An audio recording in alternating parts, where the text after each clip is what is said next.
All right, so what you're looking at is my 2022 CFMOTO C-Force 1000 Overland. I wanted to show some of the upgrades that I've done. This is pretty much fully maxed out when you get it, so I guess what you'll see is the upgrades here for individuals like myself who basically are addicted to accessories. So in any event, there's a couple on here that are must-haves and a few that are just, I guess I was bored. So here it is. Starting in the back, what I did was, because my wife and I ride together, I got that CFMOTO seat, that's OEM. You take out that middle box that goes there and the seat goes in, and it's sturdy. You got these two handles. That seat was $600. So I guess a lot cheaper than buying a second CFMOTO quad. Then here, of course, as you've seen plenty of videos out there, these things hold a lot of stuff. I put like tools in there when I'm out for a ride and that kind of stuff. Stepping around back here for another upgrade. That's a perfect spot where I put my flag mount. We have a lot of dunes here in Oregon and you gotta have a flag. So this is actually a mount that's specifically designed for these holes. And then you get this mount here, and I got the flag hanging up behind me. So that's an upgrade there. I would say kind of a must-have accessory. Here I have a new tip coming in on Monday. Turns that opening into a 2-inch opening.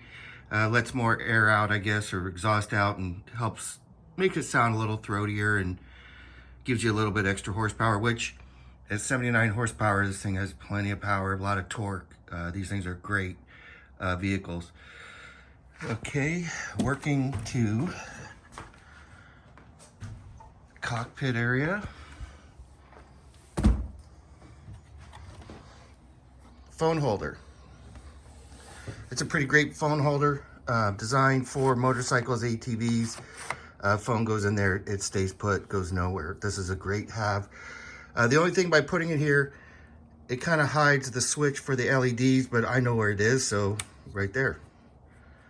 But that was really the only place to put it. Handlebars are pretty full of other stuff. Speaking of the handlebars, you'll see these are add-on. These are great rear view mirrors, side view mirrors, whatever you want to call them. I think it's important to have that. I got those on Amazon for, I think they're like $20. The OEM version are like $60. Didn't need that. That was, did fine without them. This phone mount, I think, was somewhere around $15 to $20 again on Amazon. All right, continuing to move on around the front.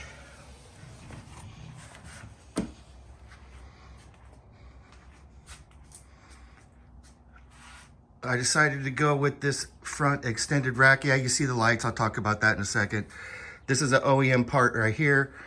Really kind of finishes off the front of the bike and also makes it a good place to, I would say, put a cooler up there. A lot of stuff you can mount, again, with these. They make specific attachments for these. And again, because they're specific for these holes, they're expensive. They're like 30 bucks each. So, but you could use them for tie downs or whatnot. And then that's what I mounted my lights to. So I got 3 lights. This is a 12-inch in the middle, and then we have the 2 spots on the side. And the purpose of the ones on this side would be, I don't know if you can tell, but they'll throw out to right and the left of the trail, if you will. Now, with the lights, the only reason I was hesitating on getting lights is because I didn't want to drill a hole in the dash area. Because, of course, I paid an extra $400 for the camouflage print. So one place would have been like right here.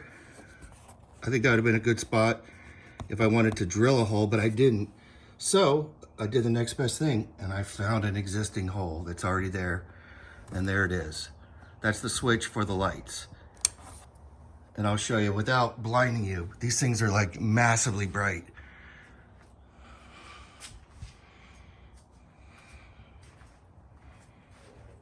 turn them off.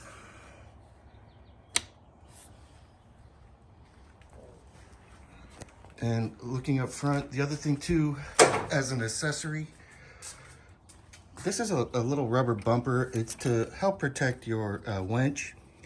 And that was cheap. That was like $11. So who is this by?